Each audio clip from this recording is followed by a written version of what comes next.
Bonjour and good morning. Welcome to WASA Distance Education and PLAR English. And this is week 2 of classes, and this week we will be having 2 classes, Mondays and Wednesdays from 11 till 12. Last week we only had 1 class because of the Labor Day long weekend, but from now on 2 classes. So our classes are 11 to 12 Mondays and Wednesdays, and the PLAR History Geography is 11 to 12 Tuesdays and Thursdays. So there are 2 ways to participate in classes. You can call in using the radio, or you can use the Zoom, join us via Zoom. So the radio, you just call into our station using the local or long distance number. The Zoom, you need to use the link that's provided in your study guide or go to the nnec-on-ca.zoom.us. And again, follow the instructions in your study guide to join a Zoom class. All PLAR English students are welcome to attend classes, so you don't have to be signed up for Radio Zoom. Even if you signed up for PLAR English IL, you can still join the classes. They are there for all PLAR English students, and we do cover the same material regardless of if you're doing IL or Radio Zoom. To contact me, you can use email, phone, or send a message on Facebook, and all of my contact information is on the front page of your study guide as well as the front page of every lesson. Students working on the PLAR from the summer can keep working on the key questions or the culminating activity, whichever one you are working on, and can continue to submit them. The recorded classes from last year are still available on the WASA YouTube channel. So as we go through the term, the classes will be updated in the WASA YouTube channel. But in the meantime, if you are working ahead of where I am in class, or if you're working on the culminating activity and you're not quite sure about something, you can still go to the WASA Distance Education Center YouTube channel to get some help there. So when you do go to the WASA Distance Education Center YouTube channel, be sure that you click on playlists to get the playlist for each class, because it's not just the PLAR classes that are there, it's all of the classes that WASA offers or offered from last term that we taught classes. And as I mentioned, it will be updated for this term, but you need to click on playlists. Otherwise, all you see is just a random selection of classes. So once you click on playlists, then you will find the PLAR Science, PLAR Math, PLAR History, PLAR English, and PLAR Geography from last term, so term 1B last year. So you can find all the classes there. Just a reminder to students that PLAR students do have the option of writing the culminating activity instead of doing the lessons and key questions, even if you have already completed and submitted some of the key questions.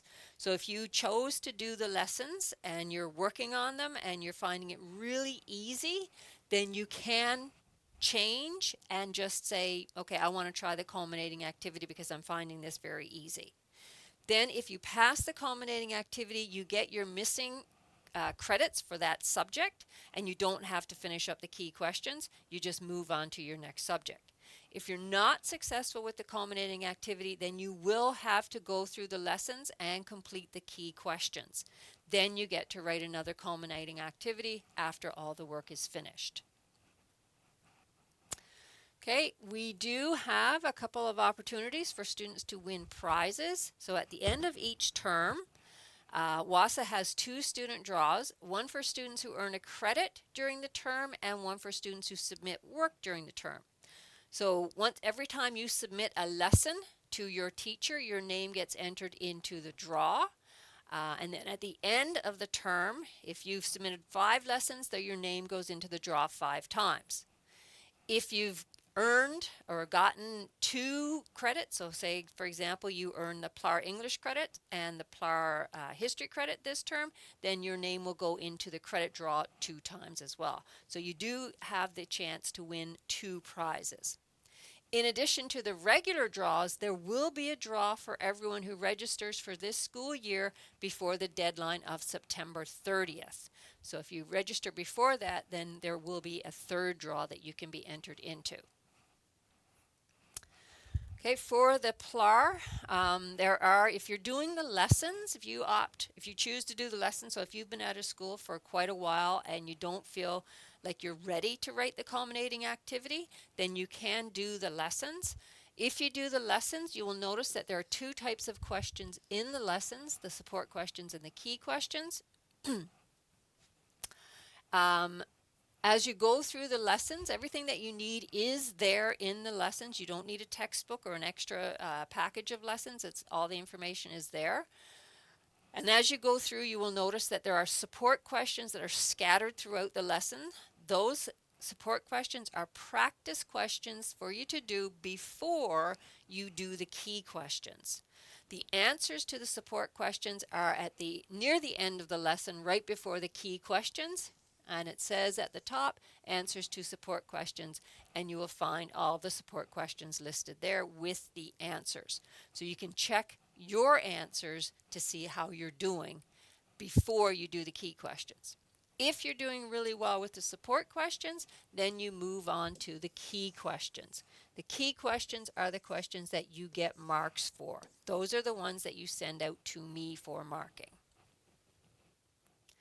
There are several different ways to submit your work. The first way is to give it to your DEC, and then your DEC will send it out to us. If you don't have a learning center, or your learning center is closed, or your DEC is away for whatever reason, then you can submit your own work.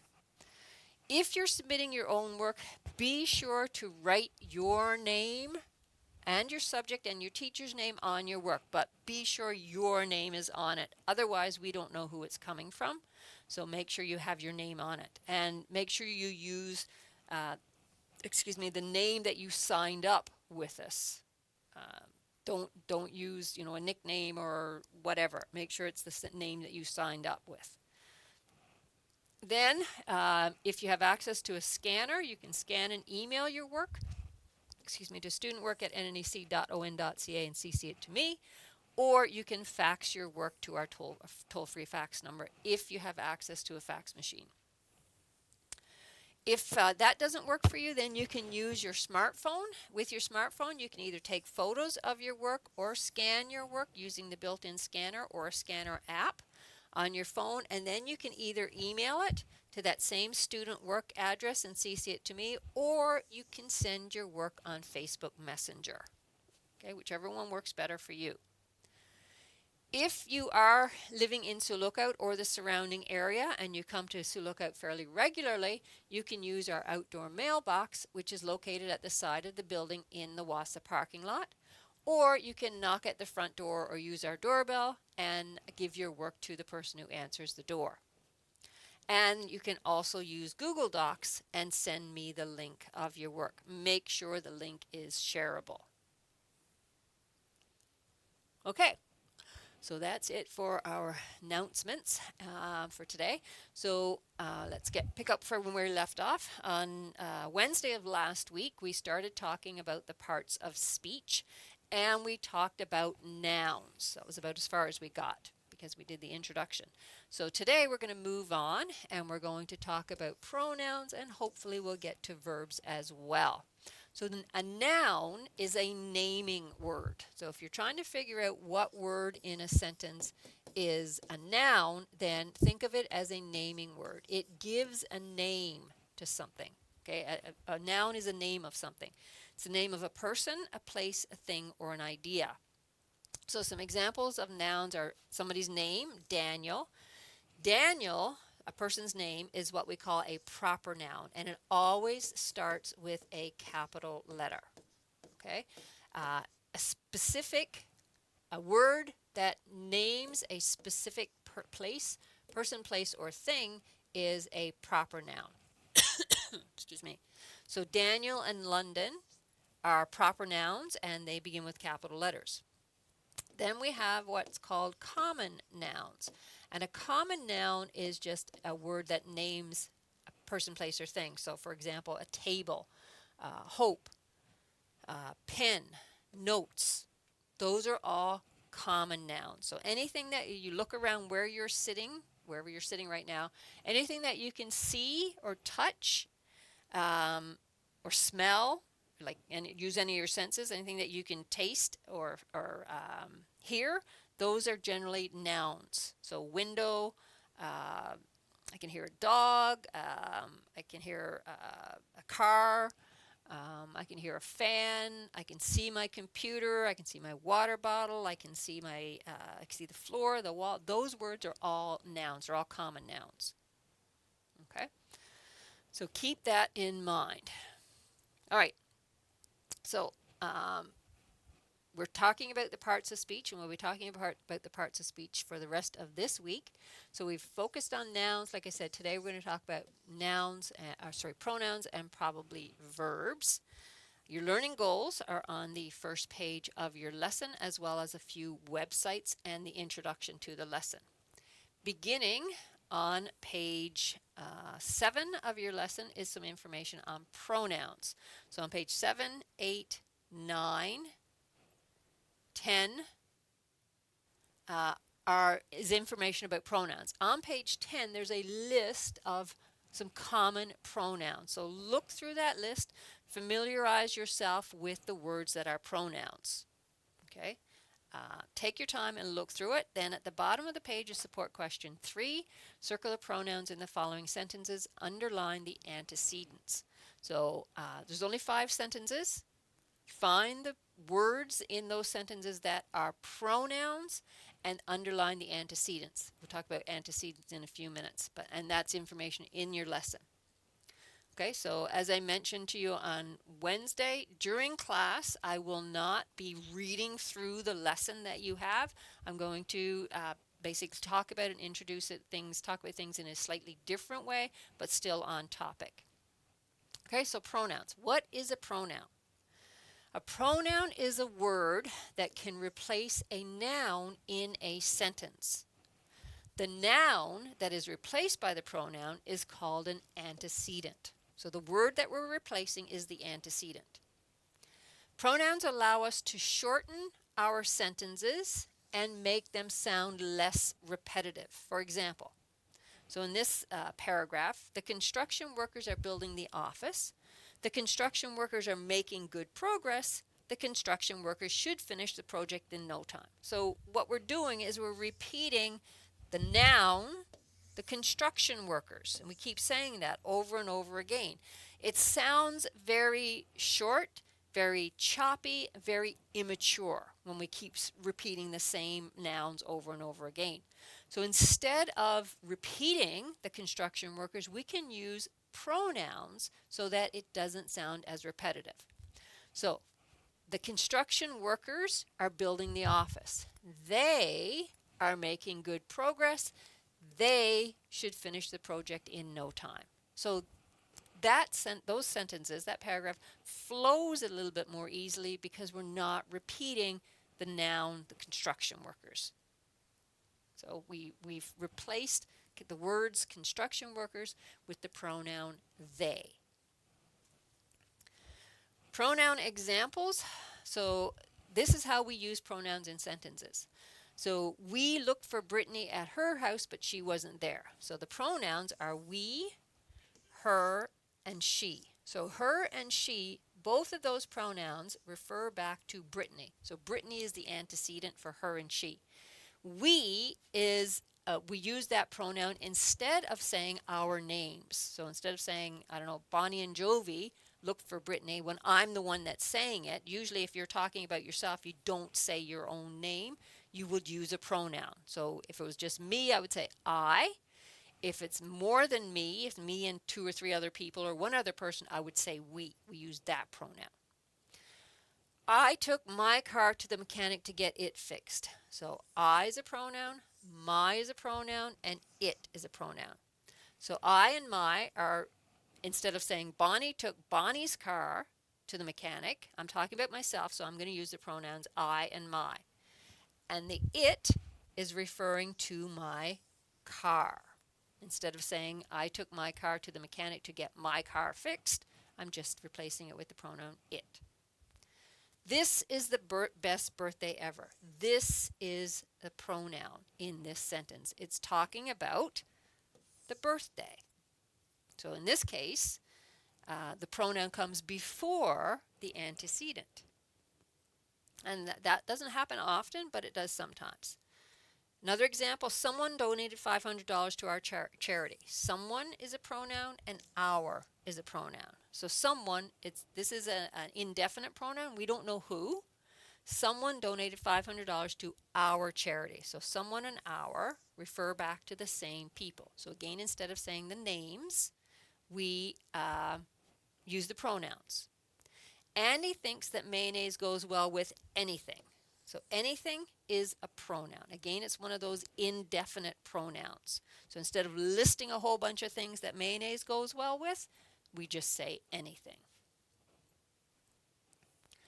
Okay, types of pronouns. So there are different types. As you heard me say, personal pronouns, indefinite pronouns, there are lots of different types of pronouns. You don't need to know the names of all the different types of pronouns, but it's good to know that there are different types of pronouns. So the first type is called possessive pronouns, and these pronouns show ownership or belonging. They show that something belongs to someone. Singular possessive pronouns, so the singular means one, only refer to one person or thing. So mine belongs to me, one person. Yours can be singular or plural. So yours, you can be one person, it's yours. Okay, the car is yours, meaning it belongs to one person, or the car is yours, meaning it belongs to several people. So this one is singular and plural. Hers, singular, his, its, and theirs. And its and theirs can also, or theirs can also be plural. So the plural possessive pronouns, so plural means more than one.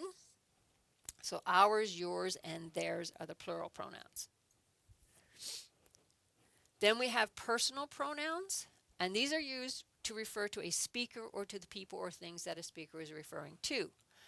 Often personal pronouns are used to replace proper names, as in Olivia went to bed early because she worked hard today. So instead of saying Olivia, we can say she went to bed early because she worked hard. So personal pronouns usually replace a name. The singular personal pronouns, again, singular, one person. So first person, I or me. Second person, you. Third person, she, her, he, him, it. So first person, I'm talking about myself. Second person, I'm talking about somebody else. Third person, again, talking about somebody else. The plural personal pronouns, again, plural, more than one. First person, we or us. I'm talking about when first person is yourself is included. Second person, you, and third person, they or them. Now, you have to keep in mind too, sometimes we use they or them to refer to one person when we're looking at people who choose their own pronouns. Not all women choose to be referred to as she or her. Not all men choose to be referred to as he or him. Some women might choose the pronoun they or them. Same thing with men. So that one's a little bit iffy. Then we have what's called relative pronouns, and these are used to introduce a relative clause. For example, the word that is a relative pronoun in the sentence, find me the book that has money hidden in it. So it refers to a specific book. So whose, which, and that are relative pronouns. Okay, then we have reflexive pronouns, and they refer to the same person or thing as the subject. So singular reflexive pronouns, myself, yourself, herself, himself, itself. So I might say, I did it by myself. You did it by yourself. So it reflects back to the person. Plural reflexive pronouns, ourselves, yourselves, themselves. Then we have the indefinite pronouns. I already mentioned some of these. Don't specifically identify what they're referring to. So the singular are another, anybody, anyone, anything, each, either, enough, everyone, everybody, everything, less, little, much, neither, nobody, no one, nothing, one, other, somebody, someone, something. So these are all indefinite pronouns. They're not referring to anything specific. Like if I said you, then it's a specific person. It's the person that I'm pointing at or looking at or whatever. But someone, could be anybody. Okay, anyone, again, could be anyone. Plural indefinite pronouns, there's less of them. Both, few, fewer, many, others, and several. Indefinite pronouns that can be singular or plural, all, any, more, most, none, some, and such. Okay. Number 6, demonstrative pronouns are used to point to specific people or things.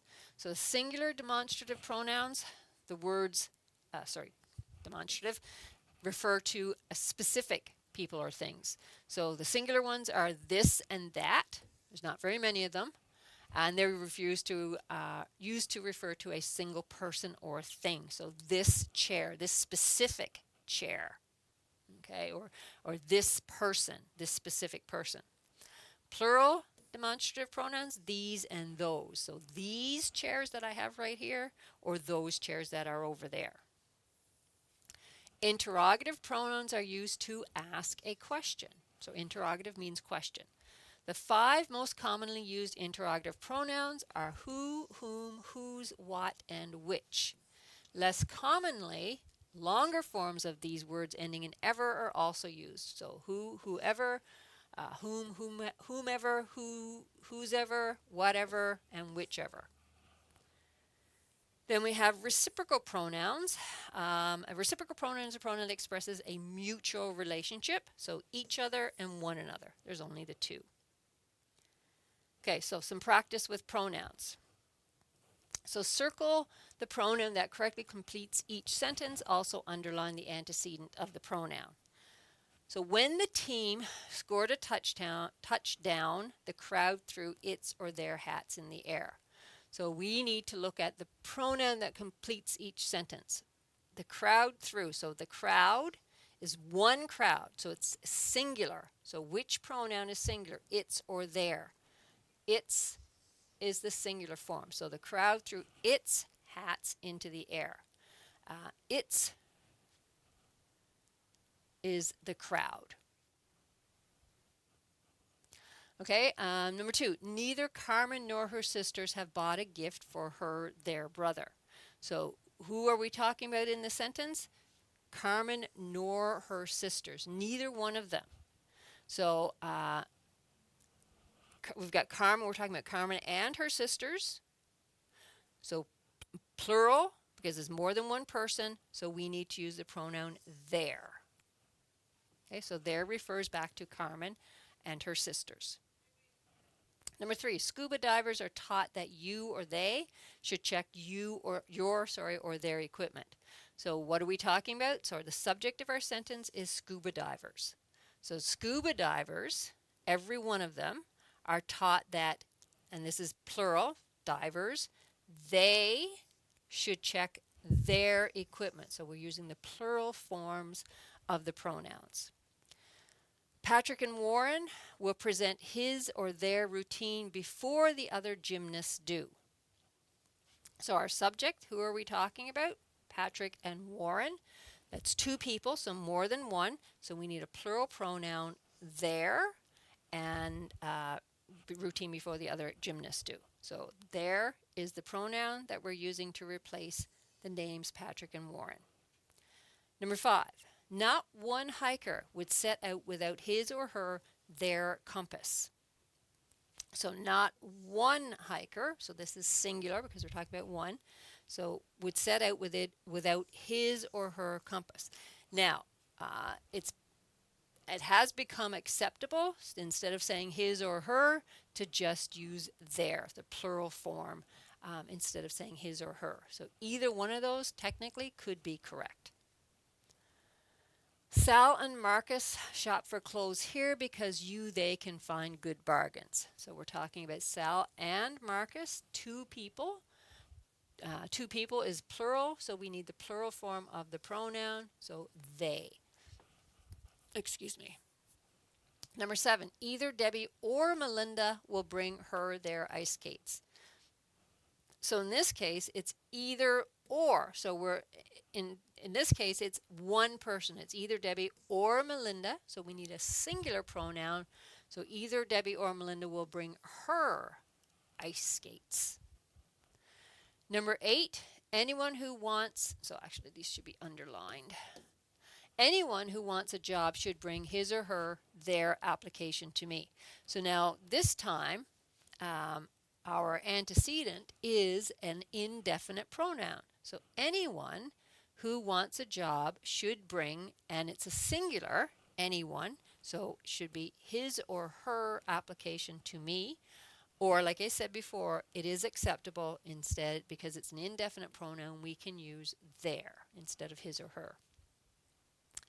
Number 9, Arctic explorers discovered that you or they cannot expose skin to the icy air. So Arctic explorers is who we're talking about, and it's plural, more than one. So we need a plural pronoun, which is they. Number 10, I told everyone in the boys' choir that you or he had to bring a boxed lunch. So we've got more pronouns here. We've got I and everyone. I told everyone, in this case it's a singular pronoun, in the boys' choir that he had to bring a boxed lunch, because the he is referring back to the everyone, not to the pronoun I, not to me. I'm not the one that's bringing a boxed lunch. Okay, so you got to read your sentences carefully to make sure that your pronouns agree with your antecedents. So if your antecedent or your nouns are singular, make sure your pronoun is singular. If your antecedents or your nouns are plural, make sure your pronouns are plural. Okay, read the following paragraph. Look especially for errors in agreement between pronouns and their antecedents. When you find a pronoun error, cross out the incorrect pronoun and write the correct one above it. So there will not be a mistake in every sentence. So here we have a paragraph about Kathy and her brothers. So Kathy has always liked dollhouses, and she got an idea for a business from their hobby. Okay, does everything sound right in that sentence? Kathy, we're talking about Kathy, one person. That's the antecedent. She has always liked dollhouses, and she got an idea. So the she is referring back to Kathy. That's fine, because one person got an idea for a business from their hobby. So now we've got their here. There is incorrect, because we're still talking about Kathy. So it should be her hobby, singular pronoun that refers back to Kathy. Now she and her brothers, so now we've got plural, make dollhouses for sale. So she and her brothers make dollhouses for sale. That sentence is fine. Sentence number 3, neither she nor her brothers give all of her time to the business. So we've got neither she nor her brothers, so that's plural, give all of, and instead of her time, it should be their time, because we're talking about she and her brothers. Number 4, still the team makes all its spending money from their sales. Okay, still the team, so the team is singular, makes all its spending money, so that's a singular form of it, and you'll notice that it's ITS, not IT apostrophe S. IT apostrophe S is short for it is. So if you put an apostrophe here and it says, still the team makes all, it is spending money. Okay, so we don't do that. So you have to be very careful. I see a lot of people who put, every time they see an S at the end of the word, they put an apostrophe there. It's incorrect. Okay, you don't do it every time. You have to think about what is happening in the sentence. So like dollhouses is plural. There's no apostrophe there. It's same thing. It's a possessive pronoun, okay, referring back to the team. So the team makes all its spending money from their sales. So again, the team is singular. We need a singular pronoun, so it still needs to be its sales. So the team makes all its spending money from its sales. Kathy's older, so this apostrophe is a short form of saying Kathy is older and assembles the pieces. Okay, that sentence is fine. We don't have any pronouns in that sentence. Number 6, he chooses the plywood, cuts it to scale, and assembles the pieces. So we said Kathy is older and assembles the pieces. So Kathy is female, so instead of he, it should say she chooses the plywood, cuts it to scale, and assembles the pieces. Number 7, her younger brother Max paints the houses inside and out, giving it details like doors, windows, and shutters. So her younger brother Max is fine because it's Kathy's younger brother. Paints the houses inside and out. So he paints the houses more than one, giving it details. So it shouldn't be it should be them, the plural form, because we're talking about the houses, giving them details like doors, windows, and shutters. While Murray and Max do his job, so we got two people here, Murray and Max do their jobs, plural, Kathy buys miniature furniture. Number 9, then she sews curtains, rugs, tablecloths, and bedspreads to make each house special. So she, referring back to Kathy, nothing wrong there. Number 10, from October until mid-December, the crew takes turns selling its products at craft sales. So it's referring back to the crew. The crew is a singular singular noun. So the crew takes turns selling its products at craft sales. Okay, so be very careful when you are using pronouns in your sentences. All right, so that brings us to key question. My page won't move. There we go. Key question 1, but part 2, because the first part is on nouns. Key question 1, part 2, circle the 20 pronouns in the sentences below. So in those sentences, there are 5 sentences, but there are 20 pronouns. Take your time going through the sentences. Look at each word. Okay, you can read the sentences to get the meaning, but look at each word to identify whether or not they are pronouns. And you can always refer back to the list in your lesson. Okay, so moving on to verbs. Oops, there we go. A verb is a doing, being, or having word. Verbs tell what the nouns are doing. So when you're thinking of a verb, think of a doing word. Okay, something that you do is a verb, so it's an action word. Number 1, usually they are action words, like I said, such as kick, snort, swallow, and giggle. So they're things that you do. For example, the boy kicked the ball. So what did he do? Kicked the ball and broke the window. So those two things happened.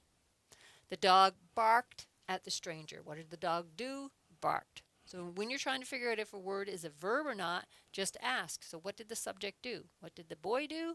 What did the dog do? Number 2, sometimes verbs tell what is happening in someone's mind. So for example, last night Andy memorized the whole poem. So again, it's something that he did, memorized. Number 3, not all verbs show action. So this is where you have to be careful. Some verbs help sentences state facts. These verbs tell us that something is, was, or will be. So this verb is the verb to be. Okay, that's what it's called, the verb to be. It's a being verb. For example, the woman in the red car is my aunt. So that is doesn't show action, it helps to state a fact. Some forms of the verb are some forms of the verb be are am, so I am, is, are, was, were, will be, have been, has been, and had been. Those are all forms of the verb be. So if you see those words in a sentence, they are verbs. Remember that every sentence must have at least one verb. It's not a sentence if it doesn't have a verb in it. Okay, support question number 4. Fill in the blanks in the following sentences with a verb that shows action. So Sarah blanked the chipmunk a nut. What did she do? She gave the chipmunk a nut, or she fed the chipmunk a nut. B, the fuzzy caterpillar blank slowly up the branch. So again, ask yourself, what did the fuzzy caterpillar do? Slowly up the branch, he crawled or slithered or whatever. C, instantly the mouse blank under the bed. What did the mouse do? He ran under the bed or just went under the bed. So went is a form of the verb to be. To go. D, get out of my class immediately. Blank the teacher. What did the teacher, if you look at this, then you've got an exclamation mark, which means generally that somebody's yelling something. So get out of my class immediately, yelled the teacher, or screamed the teacher, or roared the teacher. E, the huge wolf blank toward the small deer.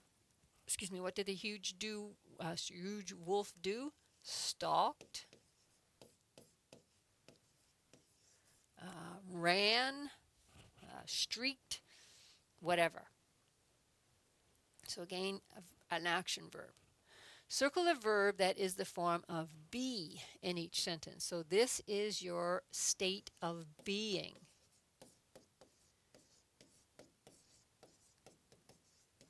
Okay, verb. So it's the verb to be. And this is the trickiest verb to identify. So A, their camp is on Lake St. Joe. So state of being, the verb is. B, Andrew and Danny are the winners. Andrew and Danny are the winners. Letter C, last Tuesday was a terrible day.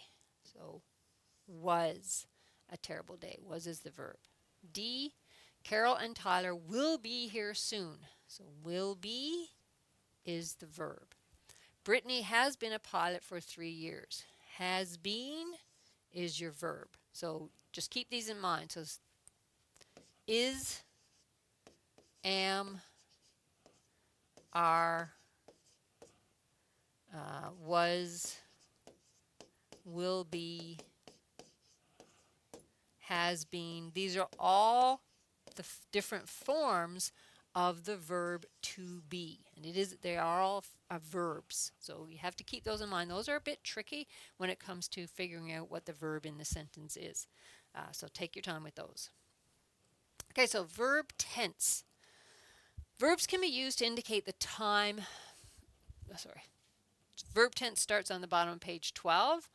On page 13, we also have the different tenses, so simple present, simple past, and simple future. There are other tenses, but we're not going to go into those. We're going to stick with the basics.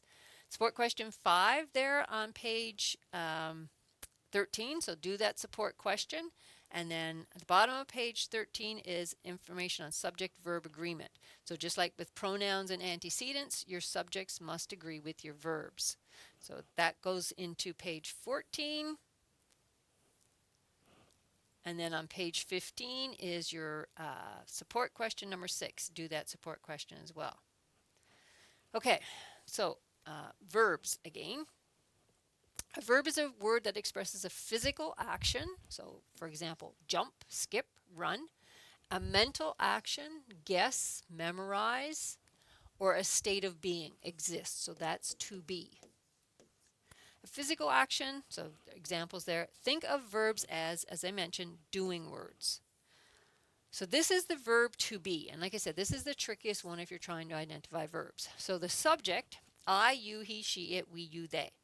So the past tense is I was, so you already did it. Present tense, I am, and the future tense will be. So you'll notice that the future tense will is in front of the verb in every case. And for the future tense, it's will be. Will be, will be, will be, will be, sorry. Past tense, was or were. Present tense, am, are, is for the verb to be. So remember that if you see the words was, am, are, is, were, will be, they are all the verb to be.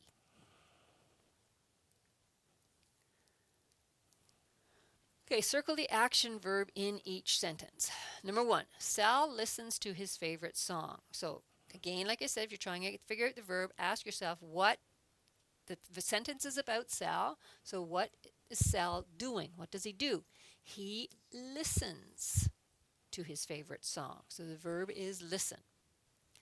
So these are action words. So again, like I said, ask what is he doing or she doing or whatever. Number 2, Craig hits the baseball over the fence. So the sentence is about Craig and what he's doing. And what does he do? He hits the baseball over the fence. Number 3, the little pig grunts. So the sentence is about the little pig. It tells what the little pig does, and what does he do? He grunts. Number 4, the roof of the house leaks. The subject is the roof of the house. What does it do? It leaks. Number 5, the hunter searches for a deer. So the sentence is about the hunter. What does he do? Searches. Number 6, Dr. Gold examines his patient. The sentence is about Dr. Gold. What does he do? He examines. Number 7, the bluebird in the tree sings beautifully. The sentence is about the bluebird, or the bluebird in the tree. What does the bluebird do? Sings. So the subject is who or what the sentence is about, and then we have the verb, what the subject does. The football team dashes out of the locker room. So the sentence is about the football team. What do? It dashes out of the locker room. Number 9, Paul reads The Adventures of Tom Sawyer. Sentence tells us something about Paul. What does he do? He reads. Number 10, Mrs. Gray buys a roll of paper towels at the store. Who are we talking about? We're talking about Mrs. Gray. What does she do? She buys. Number 11, Judy solves the mystery. Who are we talking about? Judy. What does she do? She solves. And number 12, Harold finds a purple crayon. Who are we talking about? Harold. What does he do? He finds. Okay, so subject and verb. The subject is the noun, and then we have the verb, what the person or thing does. Okay, auxiliary verbs. An auxiliary verb or helping verb accompanies a main verb to help express tense, voice, or mood. The most common auxiliary verbs are be, do, and have in their various forms. So Lee has eaten all the pies. So the auxiliary verb here is has. The main verb is eaten. What has he done? Eaten. The table has been prepared. If he were to arrive in the next 10 minutes, we would be on schedule. So sometimes a verb will have a helping verb with it in order for it to make sense, to put it in the proper tense. So helping verbs practice, we can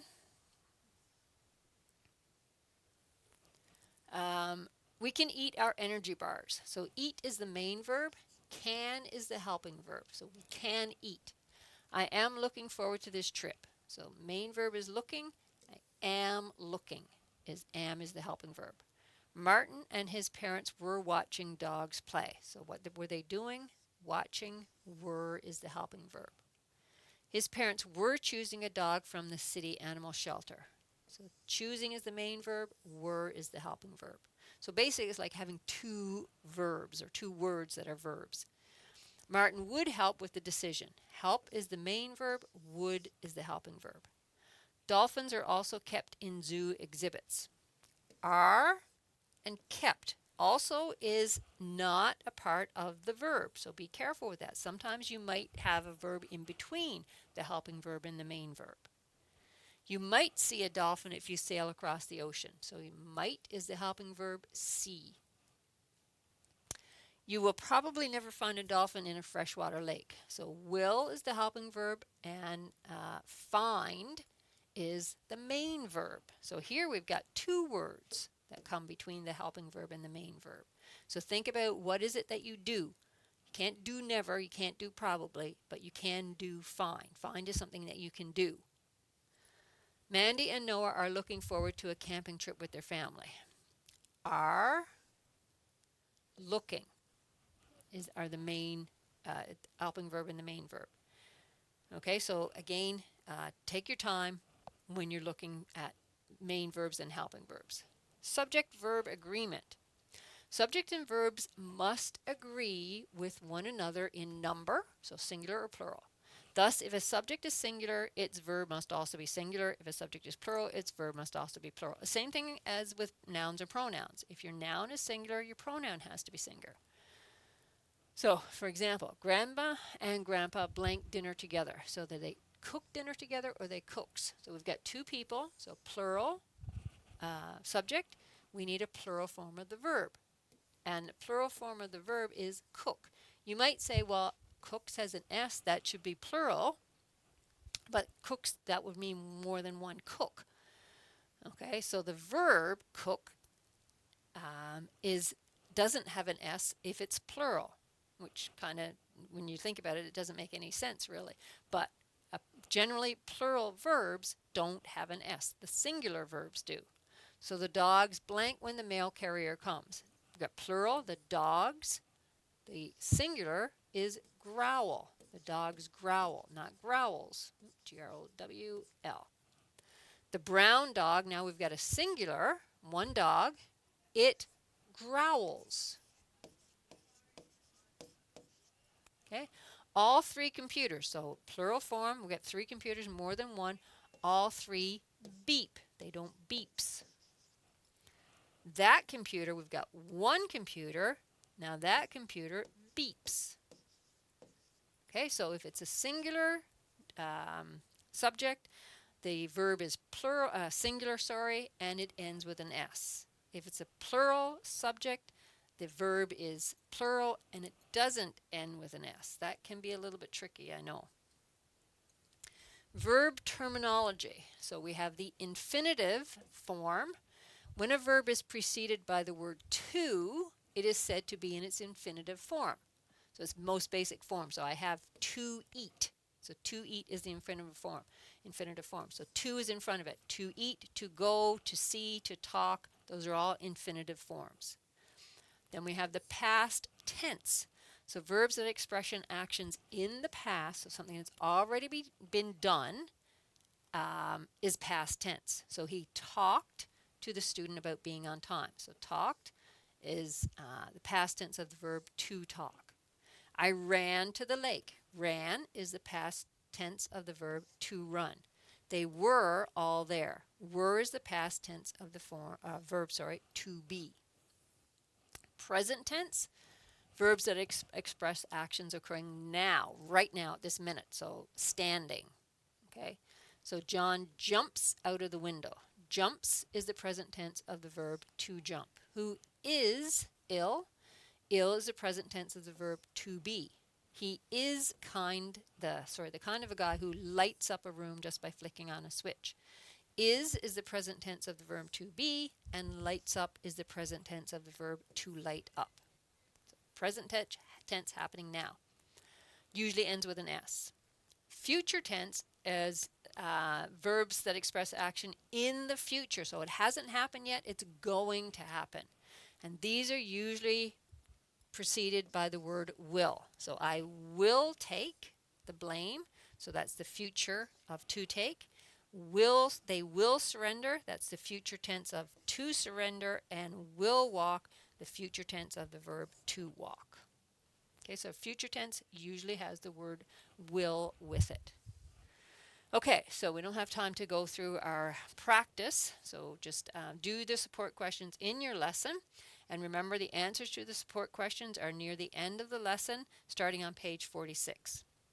So, do key question 2 at the bottom of page 53. Circle the 8 verbs in the following sentences. Make sure you circle 8 and be careful of the verb to be. Remember the forms.